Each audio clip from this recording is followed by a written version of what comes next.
O-ring na ito. Ay, yung goma. Gasket. Right. Ganda pa ng makina. US Lube. Sabi natin, mas isang taon yun na ginamit ko. US Lube. Go ahead. Go, go, go. Okay, Pops. Tanggalin natin to. Ito muna tanggalin mo. Yung chain guide.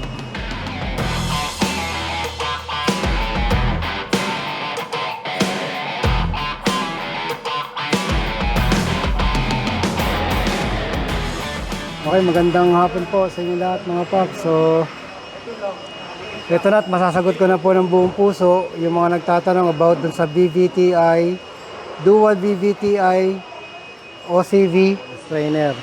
Ito po yung sabi ko po sa inyo na kailangan mo magtanggal ng valve cover. Ayan. So, mas maganda po kasi yan kapag nag-leak ang valve cover mo, pwede mo lang isabay. O kaya lang kung gusto mo naman po yan na basta ang punteriya mo lang yung OCV, minsan po kailangan mo na rin magpalit ng valve cover kasi pag napitpit na po yan, baka po mag-leak na sa susunod. Okay. Dapat meron ka tubo. Ngayon, lagyan mo na lang nun pag ano, mga ganyang birahan. Para mas masarap bumira. Ito muna, okay, tanggalin mo muna yan, Pab. Meron ka ba makikita dyan?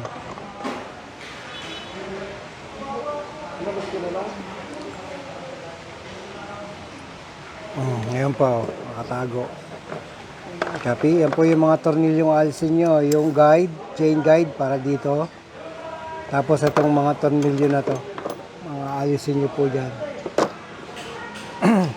Andito po sa ilalim nito ang strainer ng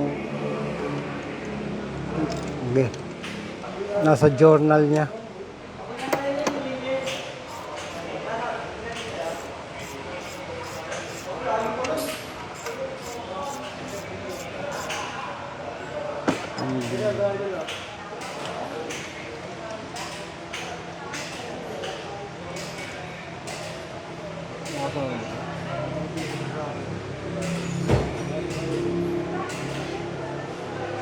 Lakas natin yan.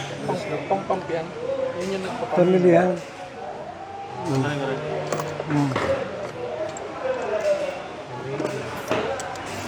Meron din yan. Sa mga coil galleries niya. Bumubulwak din. US Lube. Linis ng Lapit, di ba? ilang kilometers niya. Isang taon yan, isang taon. Ito master. 2 taon ang master. 2 taon. Walang wall sludge. Parang bago pa rin. Okay, tanggalin mo ito, Pops. Yan. Yan, dahan-dahan lang sa pagtanggal. Copy. Naalala ko naman ito, Master. Yan ang strainer po niyan. Nandito sa ilalim. Pops, pero mo ako ng konting ano mo dyan. Naalala ko na naman ito.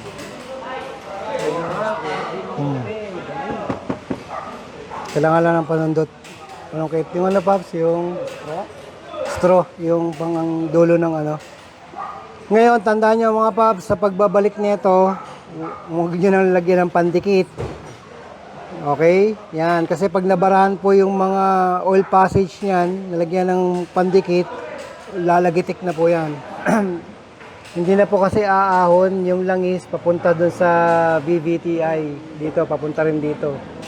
Para mag-command yan. So na yung ano Pops, palungkit dito. So yung dulo lang. Ang dami dyan sa basurahan So ito po yung strainer. Kailangan matrabaho nga lang mga Pops pag nag-DIY.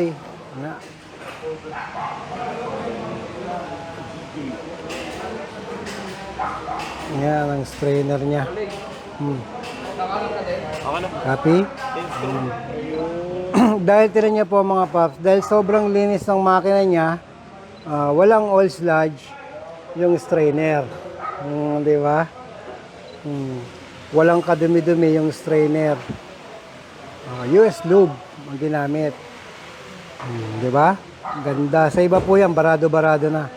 Kaya po umiingay ang makina nyo, isang kosto ng pag-ingay ng makina. Yung strainer lang po nito. Kaya ang iba ginagawa, nagpapalit ng mga valve lifter, nagpapamachine shop pa nga eh, yung iba eh. Okay? Kaya lang, lumalagitik pa rin. Paano? Itong culprit. Yan, ito nalagpasan. Hindi nila napansin na yung strainer pala nito ay nililinis. Dapat nililinis yan.